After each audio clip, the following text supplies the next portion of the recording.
કેમ છો મારા પશુપાલક ભાઈઓ અને બહેનો? તમારા ગાભણ પશુઓ એટલે કે તમારી ગાયો અને ભેંસો માટે સરકાર લાવ્યું છે એક જોરદાર સહાય. હવે અનુસૂચિત જનજાતિ, અનુસૂચિત જાતિ અને સામાન્ય જાતિના પશુપાલકોને મળશે તેમના ગાભણ પશુઓ માટે ખાણદાણ સહાય. આ યોજના અંતર્ગત દરેક પશુપાલક કુટુંબને વર્ષે એકવાર તેમના એક ગાભણ પશુ માટે સહાય મળશે. રાજ્ય સરકાર નક્કી કરેલા ભાવે જિલ્લા દૂધ ઉત્પાદક સહકારી સંઘ દ્વારા બનાવેલું ખાણદાણ આપવામાં આવશે. અને જાણો છો, તમને કુલ 150 કિલોગ્રામ ખાણદાણ માટે પૂરેપૂરી 100% સહાય મળવાપાત્ર છે. તો રાહ શેની જુઓ છો? અરજી કરવાની તારીખ છે 9 મે 2025 થી 15 જૂન 2025 સુધી.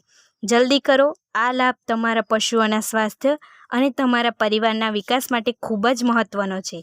અને આ યોજના માટે ઓનલાઈન અરજી આઈ ખેડૂત પોર્ટલ પર સરળતાથી કરી શકાય છે. વધુ માહિતી માટે તમારી નજીકના પશુપાલન વિભાગનો સંપર્ક કરો.